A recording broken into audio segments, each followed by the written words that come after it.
Olá a todos, vamos aqui terminar então o nosso curso de Ética e Economia com dois pequenos vídeos sobre o livro, também pequeno, do Samuel Bowles, chamado A Economia Moral, por que bons incentivos não substituem bons cidadãos. E aí a gente já pode até sentir nessa expressão bons cidadãos um sabor aristotélico que Bowles vai buscar trazer para esse texto. E então a gente vai discutir em que consiste esse livro e por que a gente está usando ele para fechar nosso curso, né? Qual o papel dele no arcabouço geral do nosso curso. Bom, então vamos inicialmente lembrar que o nosso curso começou a partir da constatação da insuficiência da abordagem que a gente normalmente chama da economia mainstream, né, do Varian, com relação ao problema da relação entre ética e economia. Porque o padrão ético, digamos assim, que a gente observa no Varian é basicamente a ideia de o ótico de Pareto.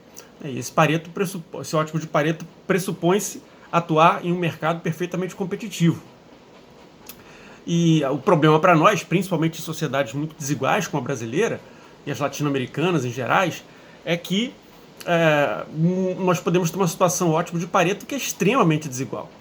E isso, evidentemente, coloca limites ao que a gente pode colocar, ou pode dizer, ou pode falar, ou pode debater sobre como os mercados podem ou não levar a uma situação, e aí entra a nossa questão ética, do que a gente chamou de justiça, né? Ou de um processo de ajuste, como a gente vem colocando aí desde o nosso segundo encontro. Esse processo de ajuste significa se perguntar quais possíveis ótimos de Pareto levam a uma sociedade que a gente pode chamar de melhor. E quando a gente chama de melhor, a gente está querendo colocar principalmente uma sociedade mais justa, em um sentido triplo, como a gente vem colocando desde o início. Mais justa tanto para o nível do indivíduo, quanto para o nível das relações desses indivíduos e da sociedade como um todo, ou seja, do conjunto de todas as relações dos indivíduos que compõem um determinado grupamento social.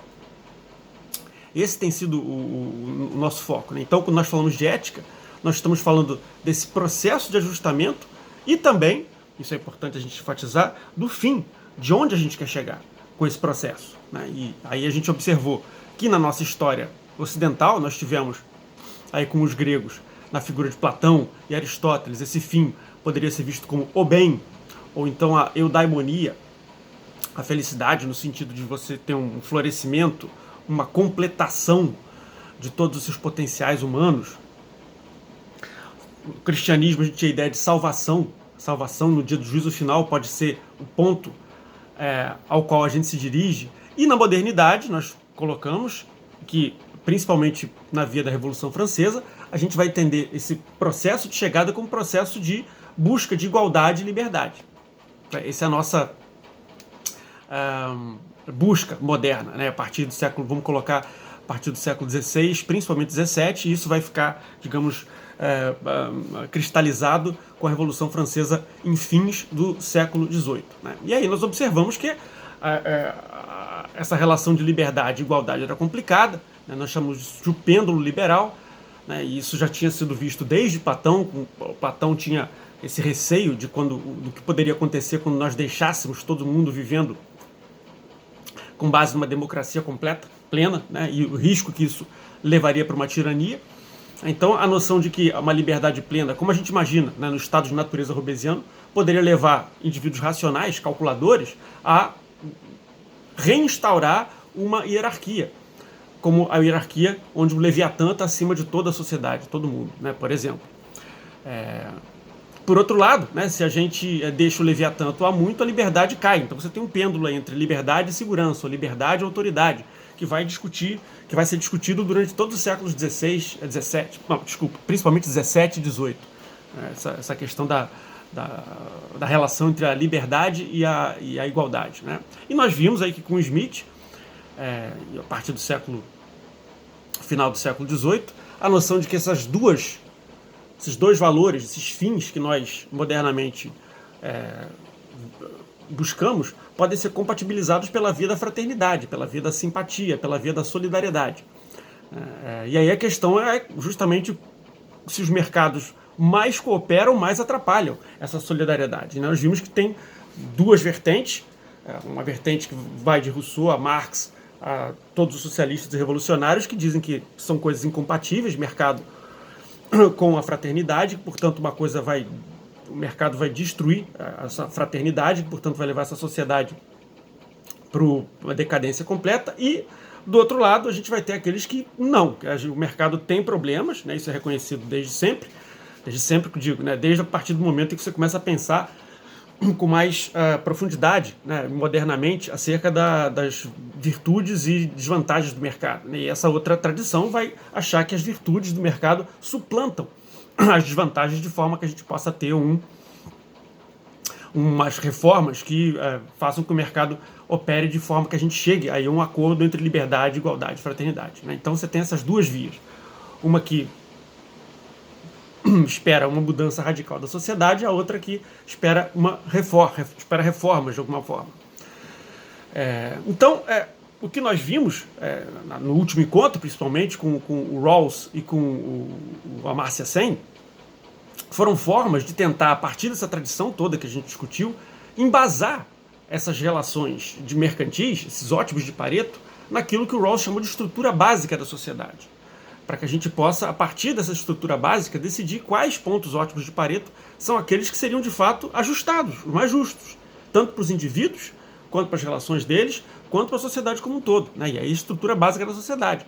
Lembramos também que o Amartya Sen criticou o Rawls, dizendo que não era suficiente você dar certos recursos ou liberdades básicas para as pessoas, mas era importante também fornecer formas de ajustamento e feito através aí das capacitações e dos funcionamentos dos indivíduos, né? De forma que a ideia do Rawls teria que ser complementada, segundo a Amartya Sen, com a ideia de capacitações e funcionamentos. São essas capacitações e funcionamentos que permitem que a gente faça esse processo de ajuste que leve a gente, aí sim, a uma questão de igualdade, liberdade e fraternidade. Né? Então, o Amartya Sen e o John Rawls são dois autores que atuam aí na fronteira, ou talvez na interseção da economia com a ética, e se perguntam quais são as bases, afinal de contas, em que uma sociedade mercantil pode ou não pode, afinal de contas, se sustentar. Né? E aí você vai ter respostas. O John Rawls vai dizer que como a gente ajusta vai ser através de um contrato, né, gerado através do mecanismo do véu da ignorância e da posição originária, como a gente já colocou no vídeo aqui. E a partir daí a gente pode fazer um ajuste, dar as liberdades básicas das pessoas, garantindo igualdade de oportunidades para todo mundo, e aí sim a gente pode chegar a uma sociedade onde o mercado tem uma função precípua de gerar um aumento de bem-estar, desde que privilegie nesse aumento de bem-estar aqueles que estão em pior situação. Né? E o Amartya Sen, na ideia de capacitações, vai seguir bastante por esse lado. A ideia dele, na verdade, é que os recursos do Rawls tem que ter fatores de conversão, fatores pessoais, sociais, ambientais, que sirvam para converter esses recursos em capacitações que, por sua vez, aí sim vão ser convertidas em utilidade, né, para as pessoas. Então, com esses dois autores, nós já tivemos uma discussão bastante interessante aí sobre como a gente pode sustentar ou ir além dessa definição bastante resumida, né, da relação de ética e economia como sendo simplesmente o ótimo de Pareto, né, porque ótimos de Pareto podem ser muito desiguais, como a gente já comentou aqui. Tá bom, então o que faltou? Como é que a gente pode ir além aqui do Rawls e do Sen? Né? O que o Bowles coloca pra gente? Né? O que o Bowles coloca pra gente, na verdade, ele aprofunda certas questões que já estão presentes no Sen, através da ideia, por exemplo, de preferências adaptativas, né, que ele dá o exemplo, principalmente das mulheres indianas, né, onde você incorpora certas preferências, e no caso do John Rawls, né, onde ele menciona que a estrutura básica da sociedade, que é uma estrutura social, econômica, política, ela é tripla, portanto, ela também é uma estrutura que influencia o modo das pessoas agirem, delas fazerem escolhas. Né? E para nós, esse processo todo não ficou claro. Né? Então a gente vai ver, né, que embora o Sen e o Rawls tenham fornecido para a gente as bases para a gente pensar numa justiça em sentido amplo, global, do todo, como a gente vem afirmando, né, não ficou claro para a gente como a gente faz a justiça no nível dos indivíduos, garante aquele processo de igualdade e fraternidade nas relações entre as pessoas, e nos indivíduos consigo mesmos. Então, esses processos ficaram aí um pouco avaliados pelo Amartya Sen e pelo John Rawls. E o Samuel Bowles tenta trazer, e é isso que a gente vai começar a ver nesse livro, através da noção de preferências endógenas, como que a gente pode pensar o ajustamento dentro dos indivíduos e nas relações entre os indivíduos, né?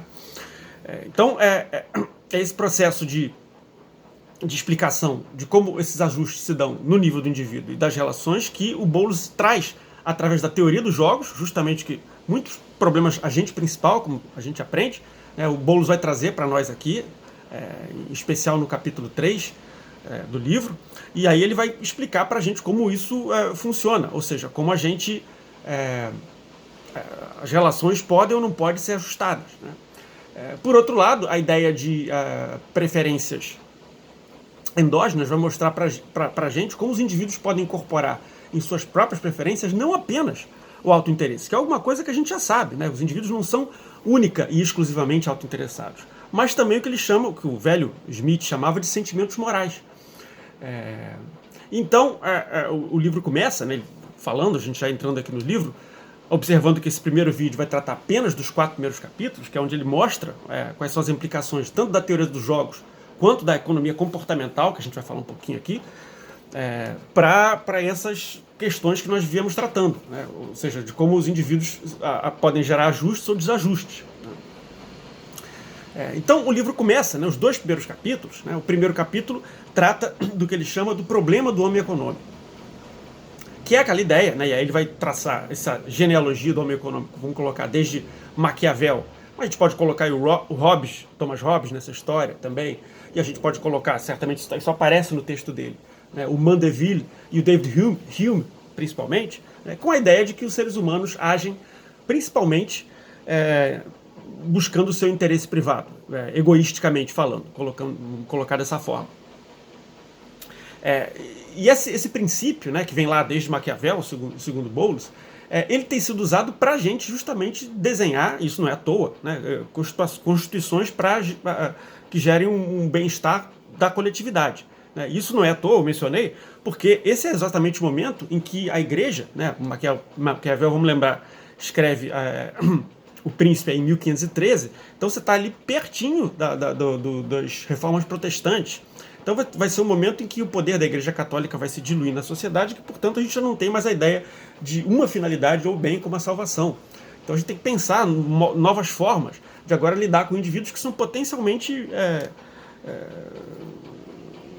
oponentes. Uns brigam com os outros, né? Tem religiões diferentes, visões diferentes sobre a Bíblia, etc., sobre como funciona o mundo, etc., e a partir desse momento, Maquiavel pensa, bom, melhor a gente pensar que então que os indivíduos se movem por esse princípio do interesse privado. O grande problema com isso, né, e essa é a máxima do David Hume, é que a gente deve pensar nisso, os indivíduos se movem apenas pelo interesse privado, mas que, no entanto, a gente sabe que isso pode valer na política, para a gente desenhar constituições, para a gente desenhar leis para gerar a ordem coletiva, a ordem do todo, sem esquecer, né, esse é o grande problema aí do David Hume, que os indivíduos, na verdade, não são assim, na realidade, né, que eles têm aquilo que a gente chama de sentimentos morais. Né?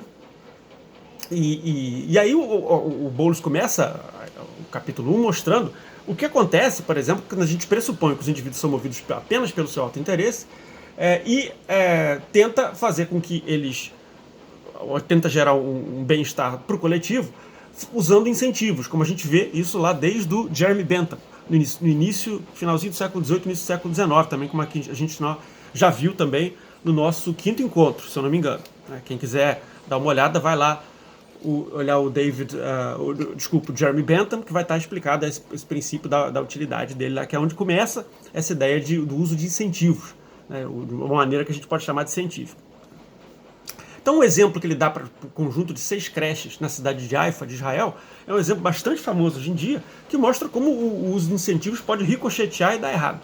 Então, a ideia é que você tinha um problema coletivo, portanto, do todo, ou seja, atrasos generalizados dos pais dos alunos. Então, os diretores de uma das 6 creches sugeriu, bom, vamos colocar uma multa aqui, e a ideia é justamente dar um incentivo para as pessoas chegarem na hora, né? Quer dizer, a multa faz com que o indivíduo deixe, ou pelo menos idealmente, né, que ele perceba que vai ter uma desutilidade quando se pagar a multa, e aí vai chegar na hora, né? Então foi surpreendente, isso está no livro, vocês podem dar uma olhada, é que a partir do momento que a multa foi imposta, em vez de diminuir os atrasos, eles aumentaram.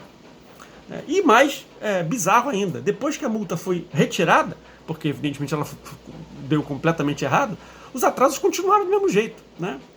Então aí o Boulos começa a observar que a gente tem certos problemas porque a gente não consegue colocar a ideia de incentivos da pessoa que busca maximizar o interesse privado dela com a ideia de pontualidade, né, que seria justamente um compromisso com o coletivo, com a escola como um todo, com os vigias, com os professores, com os diretores, com os serventes que ficam todos esperando os pais atrasados chegar na escola, né.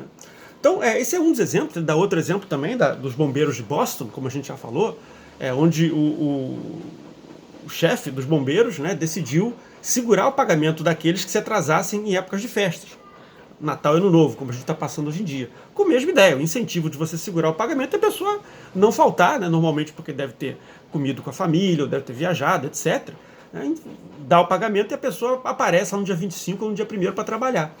E aí você teve uma tragédia, mais uma vez. Em vez de você ter um conjunto de melhoras para o coletivo, né, ou seja, para o corpo de bombeiros como um todo, você teve pioras generalizadas, né, segundo as informações que o Samuel Bowles coloca para a gente, aumentou em 10 vezes o número de faltas, né, nesses dias, depois que o chefe resolveu segurar o pagamento dos bombeiros, né. Então você tem uma série de exemplos que mostram que os incentivos podem ter um efeito negativo para a gente, né? Então, o Boulos, a partir desse exemplo, um exemplo problemático, né, porque se a ideia do domo econômico é a ideia que a gente se move pelo interesse privado, né, e que a gente deve fazer constituições, né, esse é o tema do capítulo 2, né, constituições para patifes, né, Constitution for Knaves, patifes, canalhas. Se a gente fizer constituições, né, ou regras gerais, como fizeram o pessoal da creche, como fizeram o pessoal do Corpo de Bombeiros da cidade de Boston, se eles fizerem isso desse tipo, eles podem corroer os sentimentos morais das pessoas, como a gente já viu, que é uma discussão bem do final do século XVIII, né, do Rousseau e do Adam Smith, que tá lá entre vocês, podem ver o nosso vídeo do nosso quarto encontro, que vai falar da debate Rousseau e Smith sobre justamente em que medida o uso dos incentivos de mercado pode ou não corroer os sentimentos morais, e nesses dois casos parece que corrói. Quer dizer, o sentimento de pontualidade, de compromisso com a corporação, de compromisso com os cidadãos, no caso dos bombeiros, né, que podem ter acidentes nessa época de festas, ficam em segundo plano quando você mostra para os bombeiros ou mostra para os pais da creche que o que você está tratando é um mercado, como outro qualquer, né? Ou seja, você esquece que existem sentimentos morais, ou seja, assim, compromisso com o todo, com o coletivo, etc. E aí, se é mercado, tudo bem. Qual o preço? É quanto? Deixa que eu pago aí, 50? 100? Deixa que eu pago e acabou. Eu não preciso me preocupar ou ter um sentimento de culpa, ou um sentimento de vergonha, ou internalizar alguma coisa no sentido de não ter cumprido com o coletivo, né? Então, o Boulos tenta mostrar no capítulo 2 que uma Constituição, quem elaborar uma Constituição, como se vem pensando desde a modernidade, desde Maquiavel, Mandeville, Hume, até hoje, com base simplesmente no egoísmo dos indivíduos, vai se dar mal, né? Ou seja, você tem que levar em conta não só os interesses materiais, mas também os sentimentos morais. E aí, o tema do capítulo 3 é justamente da inseparabilidade entre sentimentos morais e interesses materiais. Ou seja, você tem uma relação entre os dois, né? Se a gente for pegar a ideia de Platão, aqui mais uma vez, a gente pode levar a ideia de que Platão, a gente tinha as 3 partes da alma, né? Vocês estão lembrados da parte racional, a parte irascível, né? Essa parte aqui está ligada à honra, portanto a gente pode fazer uma analogia aqui distante entre essa ideia de interesses morais, a questão do coletivo, e a parte aqui embaixo do umbigo, como a gente já mencionou, dos interesses materiais, né? Dos interesses mais, digamos, mundanos, né? Quer dizer, o Platão imaginava que tinha uma hierarquia, esse aqui era o mais universal, esse aqui um pouco menos universal, né, porque trata do grupo especificamente. Esse aqui é só do indivíduo particular, do indivíduo privado, né, e Platão tinha medo, como a gente já comentou aqui, de deixar só aqui embaixo, do indivíduo privado, que isso poderia gerar um desajuste completo na sociedade. Então, o que o Boulos mostra no capítulo 3 é que, na verdade, a gente pode ter situações em que incentivos corroem a experiência vivida da pessoa e corroem os sentimentos morais dela, como o Rousseau e Smith já tinham debatido no final do século XVIII. Então, a diferença que ele faz é que ele tenta matematizar isso na linguagem da micromoderna, como a gente conhece, e mostra que você pode ter um efeito crowding out dos incentivos. Né? O incentivo, em vez de você ter o efeito necessário, o esperado, você tem um efeito, como aconteceu na creche, como aconteceu com os bombeiros, que tiram os sentimentos morais e, portanto, desorganizam o todo, a sociedade. Né? Esse aqui é o grande problema que o Boulos está mostrando para a gente nesse capítulo 3. E aí ele mostra para a gente que esse crowding out pode ser categórico, ou seja, ele pode baixar o nível total de contribuição que eu quero dar justamente para o bem do todo, para o coletivo, né? Ou seja, colocar um incentivo em prática pode me fazer eu me transformar numa pessoa menos moral, né? Ou mais amoral, uma pessoa que está pouco se lixando aí para aspectos morais, como a honra, como respeito, como pontualidade, como, né, o trato com a coisa pública. Né? Então, é o que ele chama de um crowding out categórico.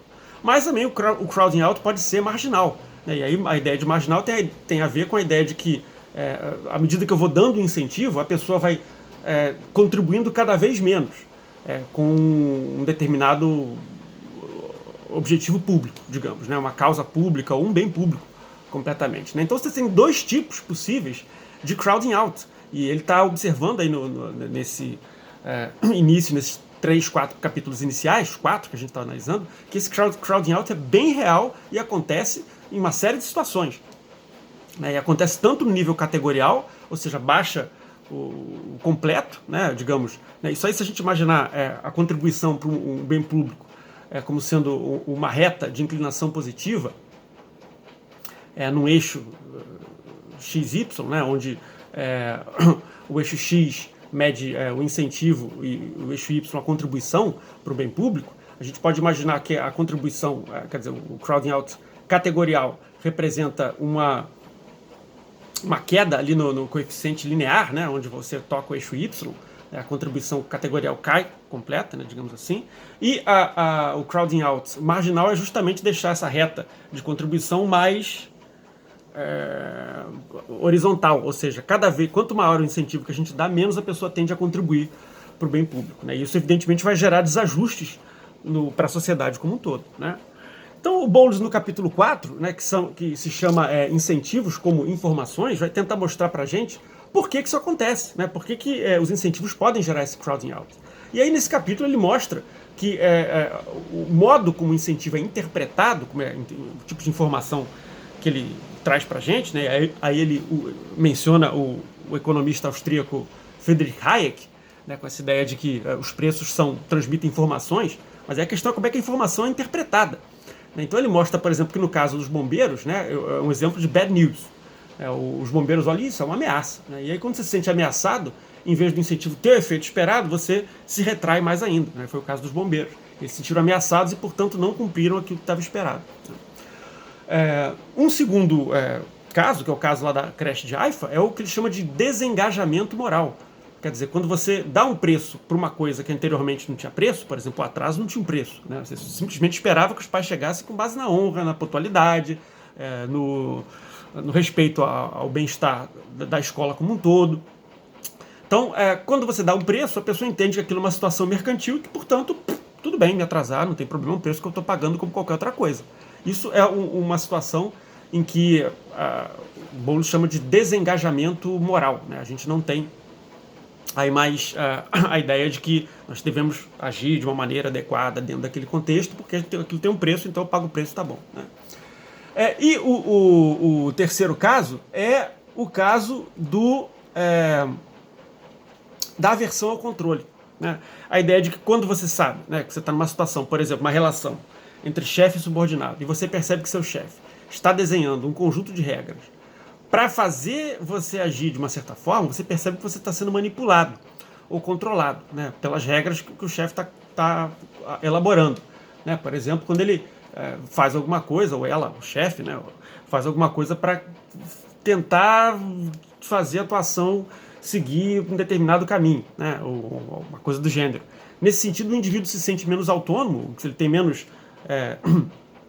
vontade intrínseca e também larga, né, acaba não funcionando o incentivo. Né? Então, o modo como incentivo é interpretado, né, ou seja, como uma ameaça, como um simples mecanismo de mercado, e o mecanismo de mercado é amoral, então tanto faz, não tem valores morais aí, ou então como uma forma de tentar manipular o meu comportamento.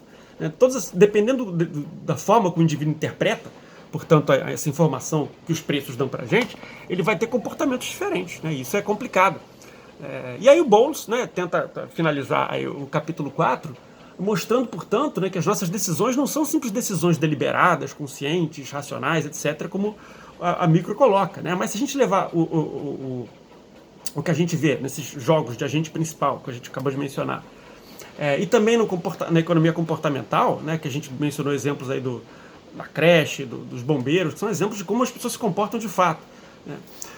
A gente pode pegar a contribuição recente, né, de um ganhador, né, do chamado prêmio do Banco Central da Suécia de Economia, muitas vezes o pessoal chama de prêmio Nobel de Economia, do Daniel Kahneman, que mostra, né, um livro recente, um best-seller, inclusive no Brasil, Rápido e Devagar, que nosso sistema de decisões é duplo. Né? A gente tem um sistema 1, que é um sistema rápido, um sistema intuitivo, um sistema emocional, que a gente toma decisão assim, e um sistema deliberativo, cognitivo, calculador, que é o sistema 2.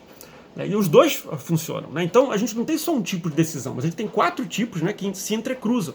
A gente pode ter decisões lentas e rápidas, são 2 tipos, e pode ter decisões baseadas em interesses privados ou em sentimentos morais. Então, são 4 tipos possíveis de decisão. Né? E elas podem se unir em diversos tipos diferentes.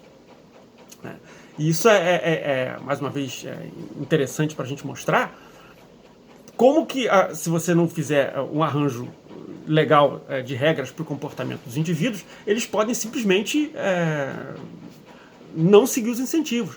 Né? Porque você apela, às vezes, para o cálculo racional do indivíduo, deliberativo, o interesse privado, e, no entanto, o indivíduo está agindo de uma maneira moralmente, olhando para os outros, altruisticamente, com preferências sociais, e de uma maneira rápida. Né? Então ele age no coração. Né?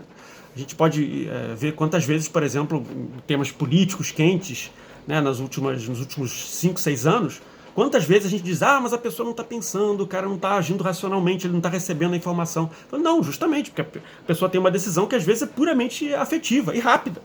Então ela identifica político X ou Y ou Z com aqueles valores dela, e é assim que eu tomo, na intuição, na base da emoção. Então é interessante observar, portanto, que a gente tem 4 mecanismos para tomar decisões. Né? Então é basicamente isso que o Bowles coloca nesses 4 primeiros capítulos, e ele termina aí com um dilema, né? Com uma dúvida, com um mistério.